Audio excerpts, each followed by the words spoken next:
سەرۆکی ئەمریکا دەڵێت ئەمریکا وەڵامی هێرشە کوشندەکەی سووریا دەداتەوە.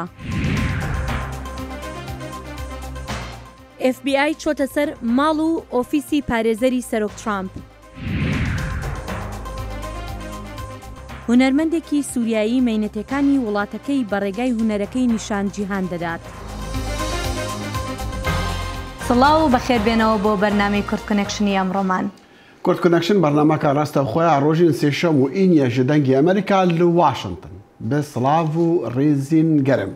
Serok Donald Trump bi tûreyî bersiva bi serdagirtina ofîsa parêzerê xwe da ji aliyê FBI ve li hêşta nabêjeka eger wî niyaz heye lêkolerê taybet yê destêwerdana Rûsya di hilbijartinê serokatiya Amerîka da Robert Mueller ji kar derxe yan na. Serokî got fermana Mueller ji bo bi serdagirtina ofîsa Michael Cohen şermezarî bû êriş li ser welatê me bû û astekê nûh yê zordariyê bû. Serok Trump got jî ev pirs tev de nexweşe. Lê dîsan wan çi nedîtiye. Lêkolerê giştî çi têbînî nedane lê û hêşta lêkolîn jî her berdewam e li sermayetêkirina Rûsya di hilbijartinên Amerîka da. Li gora Washington Post Cohen parêzerê serokî di jêr lêkolîna federalî de ye bi tawana Find û Fêlan bi bankara û zêdegaviyan li ser yasayên draviyên kampêna hilbijartina. Doh FBI bi ser ofîsa New Yorkê ya Cohen de girt û çend dokûment birin peywendî hene bi iddiayên ku serok bi navdareka filîmên seksî re nivistiye. Berî hilbijartinên serokatiya 2016 Cohen $130,000 dabûn xanim Stormy Daniels hata behsê peywendiya xwe ya 2006 bi serokî re neke. Serok dibêje wî agehî li wê bertîlê nebû.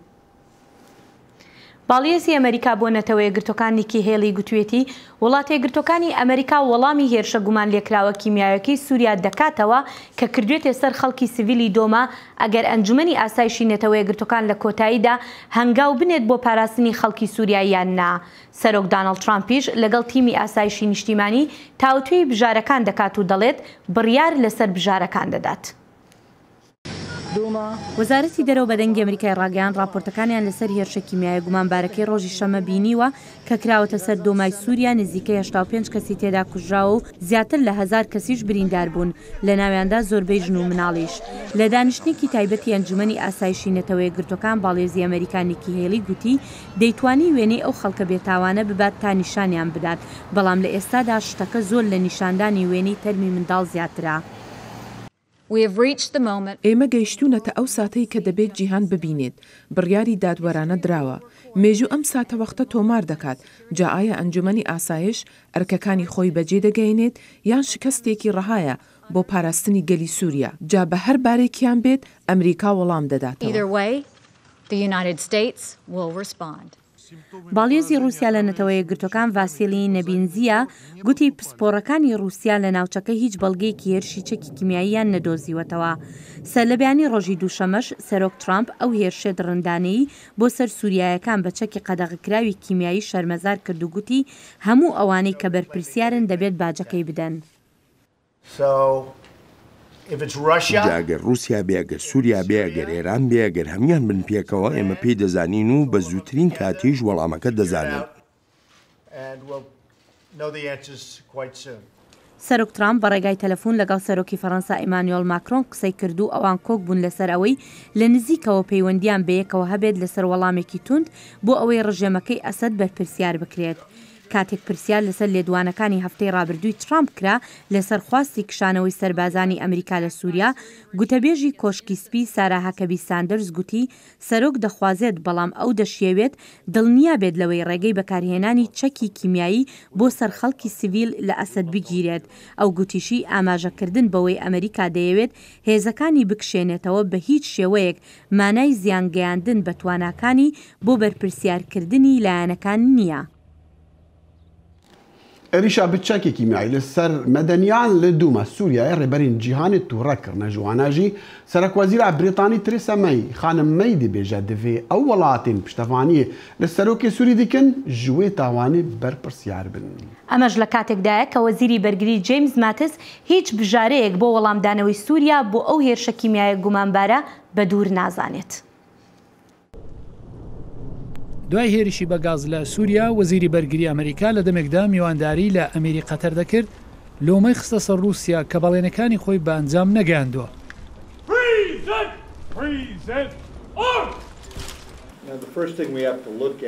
یەکەم کار کە دەبێت چاوی لێ بکەین ئەوەیە کە ئێستا بۆچی بەگشتی چەکەکانی کیمیایی بەکاردەهێنرێن لە کاتێکدا رووسیا دەستەبەری سەرەکی بۆ لابردنی هەموو چەکەکانی کیمیایی بوو هەروەها کار لەگەڵ هاوپەیمانان و لایەنەکانمان لە ناتۆ ڕابگرێت تاوەکو قەتەر و شوێنی تر دەکەین دەمانەوێت چارەسەری ئەم بابەتە بکەین. پرسیاری لەکرا کە داخوا هیچ هێرشێک لە شێوەی هێرشی ئاسمانی بۆ سەر ئەسەد بەڕێوە دەبەن یان نا. ئێستاکە هیچ کردایەک بەلاوە نانی. هەردوو شەمە سەرۆکوەزیری بریتانیاش دەڵێت دەبێت ئەو کەسانە بەرپرسیار بکرێن کە هێرشی بەگازیان بۆ سەر شاری دۆما بەڕێوە برد. ڕێگان بدەن لە پێشدا وتەیەک سەبارەت بە راپۆرتەکانی دوای حوت و سەبارەت بە هێرشی بێبەزایانەی چەکی کیمیایی لە دۆما بڵاوکرانەوە کە بۆ سەرخەڵکی مەدەنی بوو و گەلێک لە ئەوان منداڵ بوون.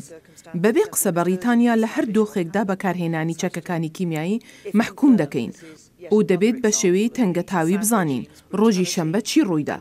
ئەگەر پشڕاست بکرێت ئەوەش نمونەیەکی دیکەیە لە ستەمکاری ڕژیمی ئەسەد وە گوێی نەدان بە خەڵکی خۆی بە بەڵێنی یەکانی خۆیەتی کە چەکەکانی کیمیایی بەکار نەهێنێت و دەبێت ڕژیمی ئەسەد و پشتیوانانی کە یەک لە ئەوان ڕۆسیایە بەرپرسیار بکرێن. هەروەها ئاڵمان دووشەمە وێڕای محکومکردنی ئەو هێرشە رووسیا و ئێرانیشی لە شەڕی ئەو وڵاتەدا بە بەرپرسیار زانی. ڕژیمی سووریا ناتوانێت ڕێگای ئاوا کەم تەرخەمی بەرامبەر بە چارەسەری لەشکری سووریا ئەنجام بدات بێ ئەوەی پشتیوانی رووسیا و ئێرانی لەگەڵ نەبێت. ئێمە رووسیا و ئێران بە بەرپرسیار دەزانین کە پێش بە ڕژیمی ئەسەد بگرن و داوایان لێ دەکەین سەرنجام جێبەجێکردنی بڕیاری 24 سفرێکی ئەنجومەنی ئاسایش بەجێ بگەێنن کە داوای ئاگربەست لە سەرانسەری وڵات دەکات و رووسیا خۆی پشتیوانی لێ دەکات. ئەو هێرشە لە دوای حوتولانی کەم 60 کەسی کوشت و زیاتر لە 1000 کەسیشی بریندار کرد کە ئەمەش بە پێی گروپی فریاگوزاری پزیشکی سووریایە. بەڵام حکوومەتی سووریا حاشای کرد کە هێزەکانیان هێرشی کیمیان ئەنجام دابێت و وەزیری دەرەوەی رووسیا کوتی ئەو جۆرە دەنگۆیانە بێبناخەن. و سەرۆکی ترکیا ڕەجەب تایب ئەردۆگان خەماخوا لەسەر ئێریشا بچەکی کیمیایی لە سووریە ji سەرۆکی رووسی ڕ نیشاندا. ئەردۆگان گوتە جوینەکە پارتیاخوا ئەوان یان ئەو ئەنجامدەرین وێ ئێریشە شەرمەزار دکە و هەر کەسی هەبە دەوێ بەهای گران بدا وی گوت ئەو بە سەرۆکی رووسی ڤلادیمیر پوتین ڕ ئاخفتیا لەسەر vê pirsê çalakvan û rikaberên rejêma Sûrî dibêjin bi kîmî dehan kes bi çekî kîmyayî li Rojhilata Şamê mirîna ku di destê serheldayan de ye. Hevdem jî Erdogan got jî dîtina wezîrê derveyê Rûsî ji paşeroja Efrînê ra gelek şaş e. Li wir Tirkiye operasyonek li dijî hêzên Kurdan yekên parastina gel YPG ئەنجام دابوو. هێرشە گومانبارێک کیمیایەکەی کە ڕۆژی شەممە کراوەتە سەر خەڵکی سیڤیل لە دۆمای سووریا بۆی هەیە بچێتە خانەی تاوانەکانی جەنگەوە. سەرۆکی ئەمریکا داناڵد ترامپ بە رووسیا و ئێران دەڵێت دەبێت باجێکی گەورە بدەن بۆ پشتیوانیکردن وەک گوتوویەتی لە ئەسەدی ئاژەڵ. گەلۆ ئەم چاوەڕێی چ بەرسڤە ئەمریکایان جیهانێ dikin. Bi mera bi Skypê ji Almanya Hozan İbrahim bi rêveberê yan ji navenda welatîbûna Sûriyê. Kak Hozan gelek spas ji bo demê te em pirsamaya yekî ew e ka em çi çaverê dikin ji cîhanê ji Amerîka ji bo wê êrîşa kîmayî biçek kîmayî eger hatû piştrast bû ku rejêma Esed kiriye. بله سپاس بۆ داواتەبێ مقابلین ها گۆرمەدیتین ها ئەم نەزان سەدی گەلۆ ڕژیمە ئەسەدیان نام لێ ئەم زانژی گۆ بەرێ کەسەکت نەدوێت سووری گۆ ئەف قەوەدە هاانێ هێزە هاانەیە کیمایی بە جەمووی هەیەش پێوی ئەسەد بێش بەولۆم کارن بێژن گۆ ئەوە لێ تا نەهات شتێک نەبووش 2013 و حتا نەهات و ڕادسەد جاری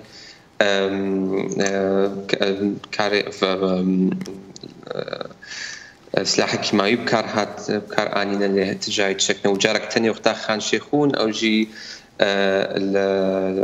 مەتار خستن بەس ئەوژی تەمەک ینی جارێک تەنێ بوو و دوو فێداوی ناتنەوەش بەرگۆ پشتی ئەس بێژم بە پشتی دمەها دیسەژی پیمای داخستن کەکۆزان ئەم چاوەڕێکن و بەرسەفا گیانی تونتر بە بێجارێ لوشنەوەکتە گوتی خانشی خۆن بتنی هەندێک موشک بەردانە بنگەهەکی فڕۆکان نەهات و بێژی تو باوەڕێکی و بەرسەف تونتر بە نەباوەڕ بەرسەف خورتتر بەش بەرگۆ بەری ناوا گۆ خانشی خونیان نەها رژیما سووری تێراخوا خەڵک کوشتن دووما بخۆیا گوۆنها بەحسێتکن چلیەک کیماوی هاتنە کوشتن لێ 300,000 مرۆڤ لور بوون 350,000 نیڤێوانە دەرکەتنها دەروی باژێر چوونەنها بەعالیێ باکوردە بەعالی عەفرینێ دەهنێک جوانات خنن وردە ناوا شامێدا کۆچبەر بوون هزارە هاتنە کوشتن و 6 ساڵێوە دەبن مەکتوبێکی سار نکارنە دەرکەون خواردناوا کێمەودۆ حتانها تشتێک نەبوویە و حتانهاژی بینگوە ئەمریکا هێلاگۆ رووسیا یانجی اتفاق ناو رووسیا و ترکی دەبوو گۆ بهێلێ رژیما سووری ئەف هاوری دۆرێ شامی تەوی بستێنێ دیسە نەباوەرش بۆ vەیە کیماوی تشتێک نەهات شێ ببێ بەلکی بکاربن گۆ زەختێک زێدەتر سەر رژیما سووری چێ بن گۆ بسەکنێ لێ نەباوەر تشتێک خورتتر چێ ببێ کاکی هۆزان تا ڕاگەهاندنا سەرۆکی تورکیا ڕەجەب تایب ئەردۆگان بیست دەبێژە خەماخوا دیار دکا بێ نەخۆشە شەرمەزار دکا بە سەرۆکی رووسی ڕاخفتیە دەبێژە هەر کەسێکی ئەف ئێریشکردبە دەوێ بەهایەوێ بدا یعنی تژێڕە چ دەبێژی دەبێژی و مەسەلا بۆ نمونە ئەمریکی لەگەڵ جڤاکار نێفرەتەوەی بکاربن بگەهان هەبژ بۆ بەرسەوێ و تورکیا هەلوێستێوی نەهاوێ چاواتە دەبینی گوهارتنە دەوی هەلووسیدایاننا دیسەش نەباوەڕ گوهرتن چێ بێ دۆ بوو جڤینە سیکوریتی کانسل تشتێک شێ دەرنەکە تشتەغلین دیسە شەر و دەب ئاوێتنە سووری لێ تشتێک چێ نەبوو ئەف بەری مەهەکێ دیسە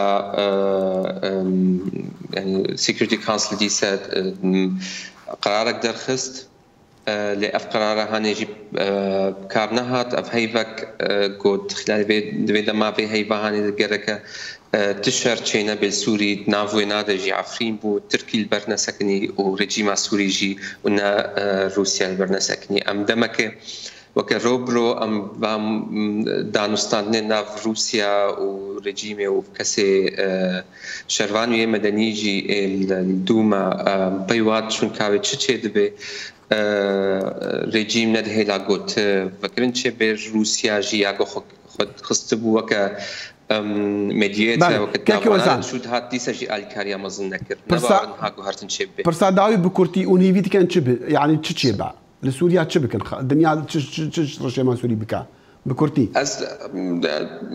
کورتیز بێ وێن هاوێ سووری وێ رژیم بهتر هارێ نابستێنێ گۆ بەگەرێ دیسەوەکە ئەو شرایەتا خەبستێنێ هەگە ینی بکاربن گۆ دەولەت گۆی بسەکنێنن بەهێن گۆ شەرعی چێ ببێ ئەف تشتێ هەری باش بێ و ئەف بەینکە دەولەتی ئۆروپی سەر بێ مەسلێ کار دەکەن هەگەر ئەمریکا ئیرۆ قەراردا گۆ بکێ بوارە بمە شێوێگەلکی باش بێت هۆزان ئیبراهیم ژناڤەندێ وڵاتی بوونا سووری لە ئەڵمانیا بڕنێ دیگەل کورد کۆنەکشن سپاس سپاس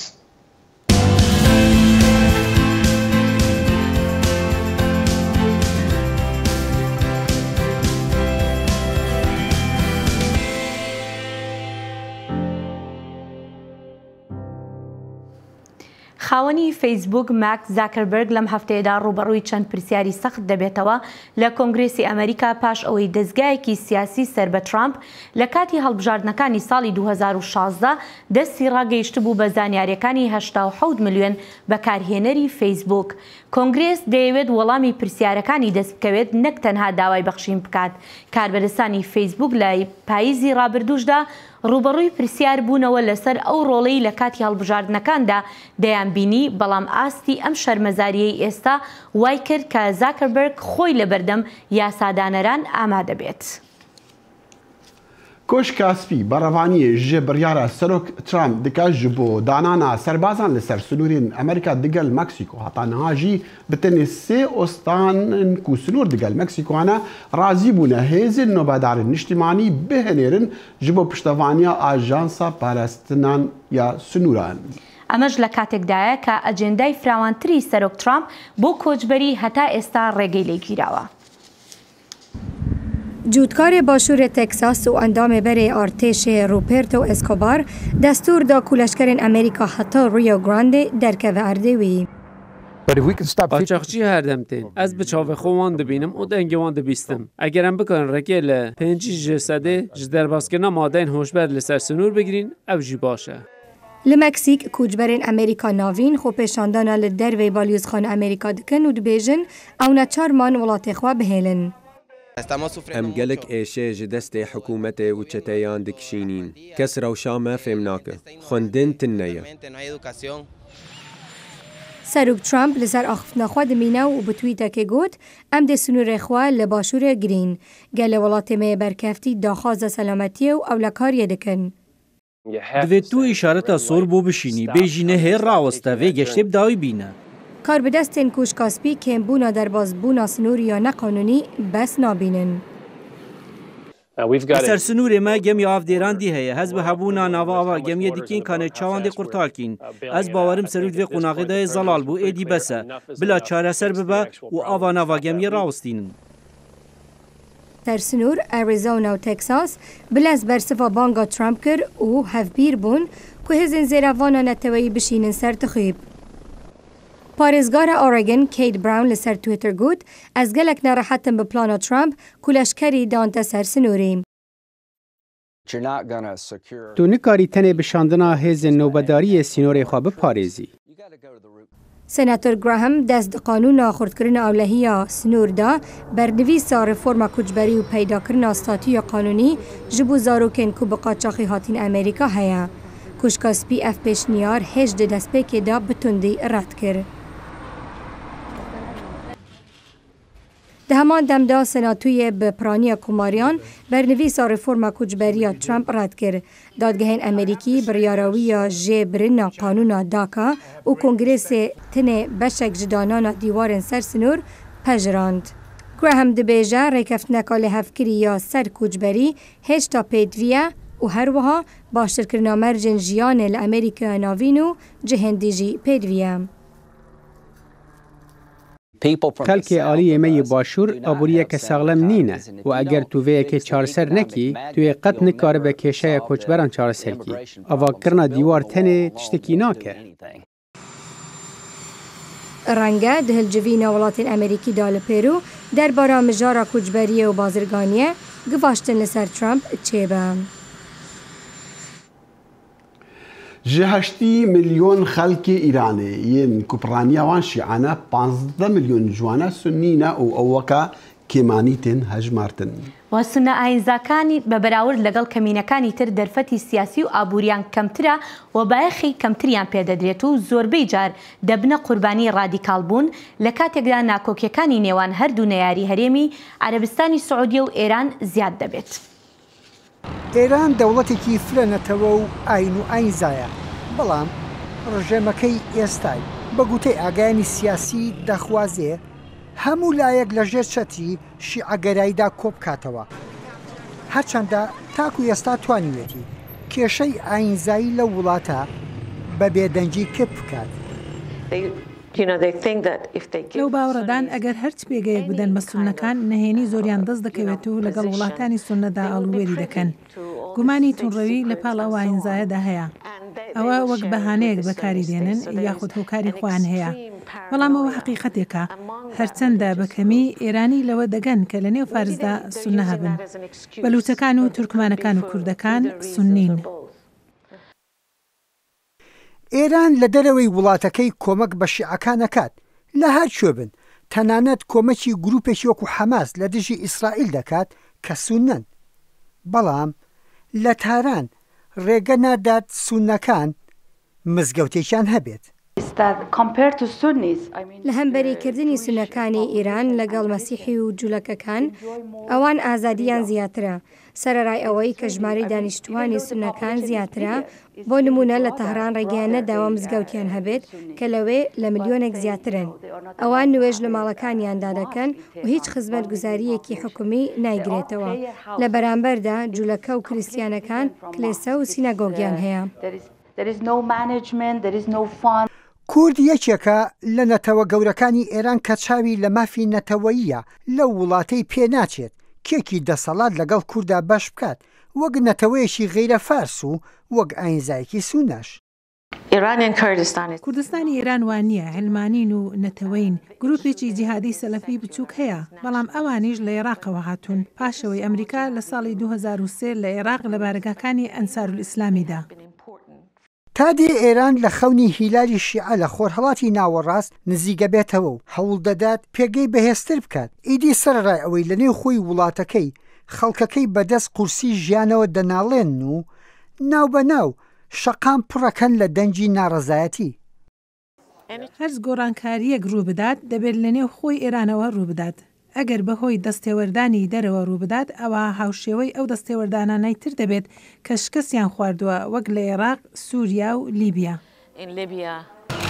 هێشتا جوڵەی ناڕازی لە ئێراندا کە ناوبەناو ڕوو دەدات ئۆپۆزیسیۆنێکیش کە لە دەرەوە تا ئێستا سەرکەوتوو نەبووە داخۆ بڕستی ئەویان تێدا بێت ڕژێمێ بگۆڕن کە زۆر لە چاودێرە بەردەوام چاو لە بەهێزبوونی دەکەن. یحیا بەرزنجی دەنجی ئەمریکا واشنگتن.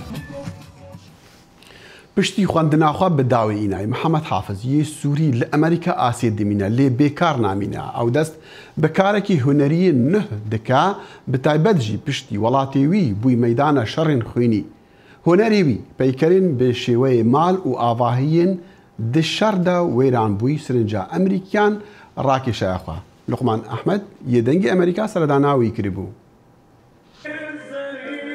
اندازیاری آواسازی و هنرمند سوری محمد حافظ پرسا حری زلال جوی اشاره دده.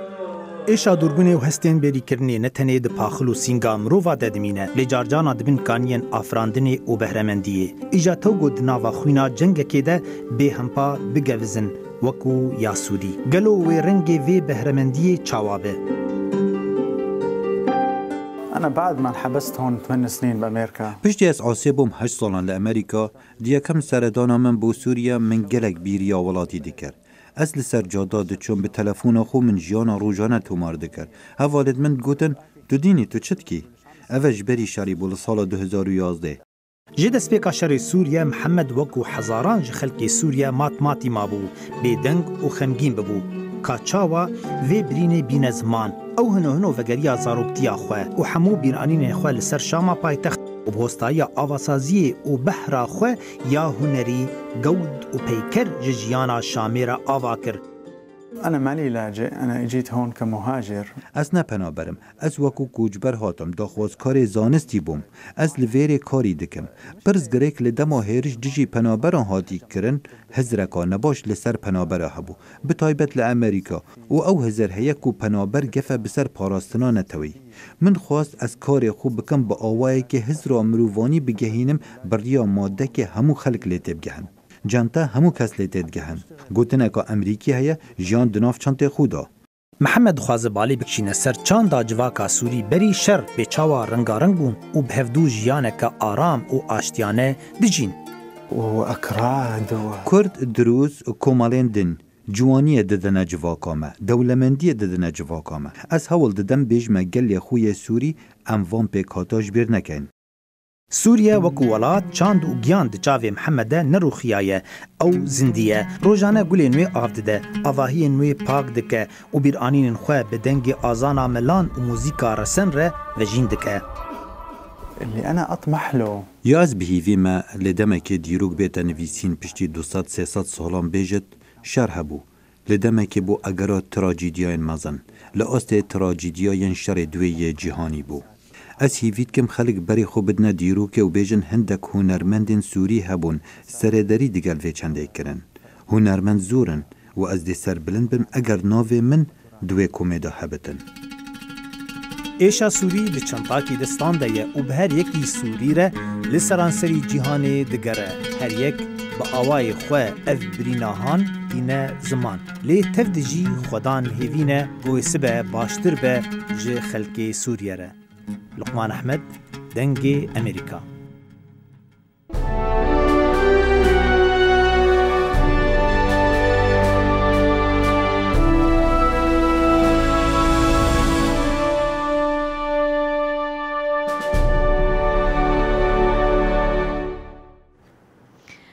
جەعفەر سوبحی باوکی 8 منداڵەوەی هێشتا لە خانوویەکدا دەژێت لە موسلیکۆن کە زیانێکی زۆری لێکەوتووە.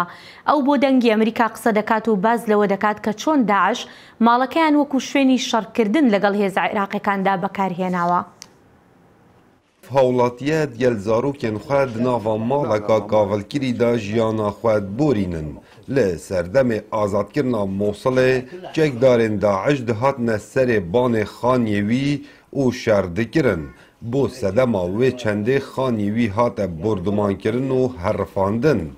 Belê ji neçariya xwe ew û 8 zarok di nava evî xanî de jiyana xwe borînin. ئەڤە ماڵا منە کەتە بەر بردومانێژ بەرهەبوونا داعشێل سەربانێ خانیە من ئەو ژوورە فڕوکان بردومان کرد و gelek hawan jî vê ketine. Eva serê mehatî hemî ji encamên terorîstên Daişê bû taybel Mosulakevin evî taxî ez tinê lê dijîm kes li vê re nîne û çi cîran nehatine ji ber ku xanî kavel kirîne û xizmetguzarî jî nînin. Ne ava nekare be kes pisyara me naket. Tenê car cara rêxrawên xêrxwazî seredana me dikin. Li Mosula kevn û li evî taxîb tinê mala Ceferî lê heye û xudiyên malên din malên xwe bi cih hêlayne ji ber nebûna xizmetgozariyan û gavilkirina zorbeyxaniyan. Belê Cefer dixwazît harîkariya wî bihête kirin û xaniyê wî bihête avadankirin da ku ew jî wekû cîranên xwe mala xwe bi cih nehêlî. خودê ew tiştê em daxwaz kirin layanek harîkariya me biket. Evî xanî avedan biket, evê cihê haw naye ev du hawin vê rê ketîne. Her êk bi awayekî jiyana xwe borînîtin xêzanek li Mosula kevin li bin xaniyekê kavilkirî ji neçariya xwe bi vî away jiyana xwe dibene ser. Lewma dixwazin ji aliyên peywendîdar pitir harîkariya wan bihête kirin. Kawa Amerdengê Emerîka, Mosul. بگەلک ڕەنگان خەڵک بوونا قوربانیین داعش چەند ساڵین بورینە هێرە. بەڵێ تا بەرنامەی داهاتوومان کە لە ڕۆژی هەینیە هەر شاد بەختەوە بن. خدا حافظ.